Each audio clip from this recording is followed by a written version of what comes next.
World news के sponsor हैं स्वागत, अदरक, लहसुन और मसाले 100% प्योर एंड हाइजीनिक। अस्सलाम वालेकुम, आदाब। मैं हूं खलील फरहाद। शुरू करते हैं वर्ल्ड न्यूज हेडलाइंस के साथ। अमेरिका ने कोरोना वायरस के फैलाव को लेकर चीन पर फिर लगाए संगीन इल्जाम। अमेरिकी ओहदेदार एंटोनी फाउची ने किया दावा, चीन का बायोलॉजिकल हथियार है कोरोना वायरस।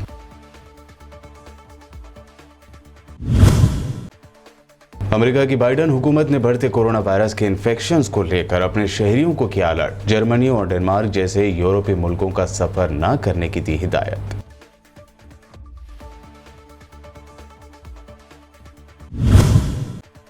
आलमी बिरादरी की तमाम हिदायतें और वार्निंग को इसराइल ने किया दरकिनार। फलस्तीनी इलाकों में जबरदस्ती बना रहा है यहूदी बस्तियां। अमेरिकी कांग्रेस ने गैर कानूनी बस्तियों की तामीर पर रोक लगाने के लिए इसराइल पर दबाव डालने का किया मुतालबा।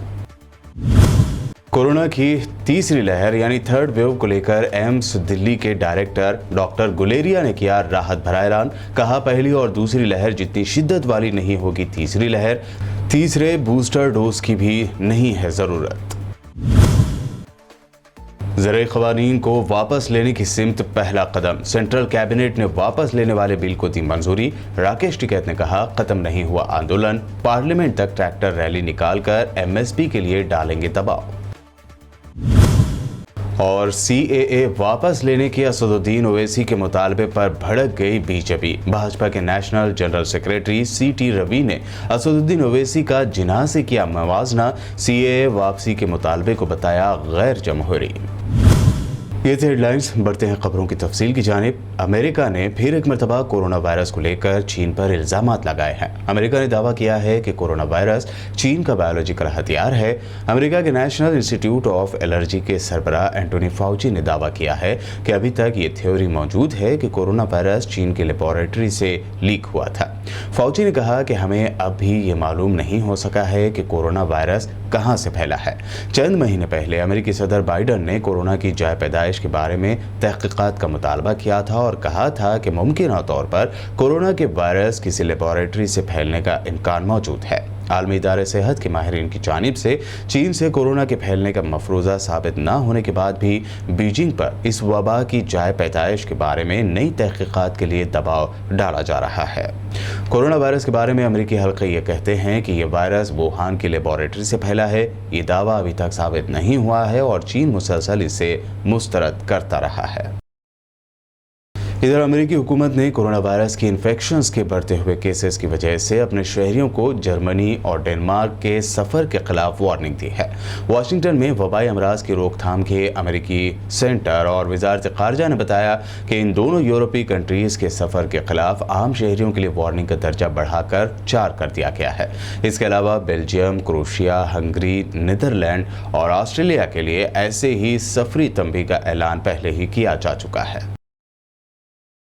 अमेरिकी कांग्रेस के 26 अरकान ने अमेरिकी फॉरेन मिनिस्टर एंटोनी ब्लिंकन से मुतालबा किया कि वो इसराइली हुकूमत पर दबाव डालें ताकि वो ग्रीन लाइन यानी 1967 यानी 1967 में कब्जा किए गए इलाके से बाहर और सेक्टर E1 के इलाके में बस्तियों की तामीर रोकने पर मजबूर करें। अबरानी अखबार हार्ट्स के मुताबिक अमेरिकी कानून साजों ने मार्क फोकिन की क़यादत में, जिन्होंने हाल ही में इसराइल और वेस्ट बैंक का दौरा किया, उन्होंने ब्लिंकन को एक लेटर भेजा है जिसमें फ़लस्तीनी इलाकों में यहूदी आबादकारी पर अपनी शदीद तशवीश का इजहार किया गया।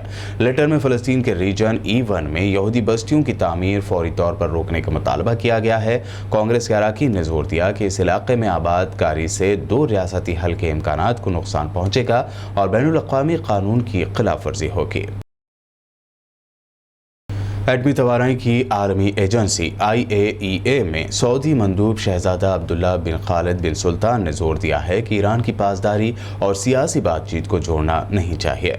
सऊदी मंदूब ने मुतालबा किया कि ईरान की बात से तशवीश पॉलिसी पर रोक लगाई जाए। मंदूब के मुताबिक ये पॉलिसी आलमी बिरादरी को ब्लैकमेल करने के लिए अपने जोहरी प्रोग्राम से फ़ायदा उठाने पर मुबनी है। शहजादा अब्दुल्ला ने इस बात की अहमियत पर भी जोर दिया कि IAEA की गवर्नर्स कौंसिल के अरकान को उन मामलात के हल और एजेंसी के इख्तियारात की वापसी के ज़्यादा ठोस मौक़िफ़ अपनाना होगा। सऊदी मंदूब ने ईरान से मुतालबा किया कि वो यकीन दहानियों के समझौते की मुकम्मल पासदारी करे और जारियत की रविश से वापस लौटे। तुर्की के शहर इस्तांबुल में इंटरनेशनल पुलिस इंटरपोल का सालाना इजलास शुरू हो गया है। इस 3 रोज़ा इजलास में आलमी सतह पर पाए जाने वाले खतरात और क्राइम के मौजूदा रुझानात पर तबादला ख्याल के अलावा इस आलमी इदारे के नए सरबराह का इंतखाब भी किया जाएगा। इस इजलास में इंटरनेशनल पुलिस के रुकन 194 कंट्रीज के पुलिस सरबराहान और दिगर आला अफसरान शिरकत कर रहे हैं। सालाना इजलास के शुरा इंटरपोल के नए सरबराह और एग्जीक्यूटिव कमेटी के अरकान का इंतखाब जुमेरात के रोज़ करेंगे। रेड क्रॉस के हुकाम ने अफगानिस्तान के हालात को मुश्तिल करार दिया है। रेड क्रॉस के आला अहदेदारान का कहना है कि माशी पाबंदियां अफगानिस्तान को बहरान में मुब्तला कर रही हैं। अफगानिस्तान के 6 रोज़ा दौरे के बाद जारी करदा बयान में रेड क्रॉस की इंटरनेशनल कम्युनिटी के डायरेक्टर डोमिनिक स्टेलहार्ट का कहना था कि मैं इन हालात से बेचैन हूँ। हमने हड्डियों की तरह दुबले बच्चों की तस्वीर देखी जो बात से खौफ है। उनका कहना था कि आप कंधार के बड़े अस्पताल में चिल्ड्रंस वार्ड में खड़े होते हैं तो आपको भूखे बच्चों की काली निगाहें और उनके वालिदैन के अफसुर्दा चेहरे दिखाई देते हैं। ये हालात गज़बनाक हैं। सोशल मीडिया पर गर्दिश करने वाली एक वीडियो क्लिप के साथ साथ कई ऐसे छोटे छोटे क्लिप्स में दिखाया गया है कि नॉर्थ सऊदी अरब के शहर करियात के ईस्ट में गुज़िश्ता 2 दिनों से होने वाली बारिश और सर्दी की लहरों के बाद मुतादिद गाड़ियां नदी नालों में धंस गई हैं और कुछ वादियां और नदी नालों में बह गए। फोटोग्राफर अब्दुल अजीज़ अल फालेह ने अल करियात में बारिश के मनाजिर और गाड़ियों के सैलाबी रेले में धंस जाने के मनाजिर अपने कैमरे में कैद किए हैं। अल फालेह ने कहा है कि नौजवानों के एक ग्रुप ने बादलों का ताक़ुब करते हुए बारिश बरसने के मनाजिर के हुसूल के लिए अल करियात का सफ़र किया। वहाँ मूसलाधार बारिश और बर्फ़बारी हुई और लोग इन मनाजिर से खूब लुत्फ़अंदोज़ हुए। कुछ तो हज़ारों किलोमीटर का सफ़र तय करके आए थे।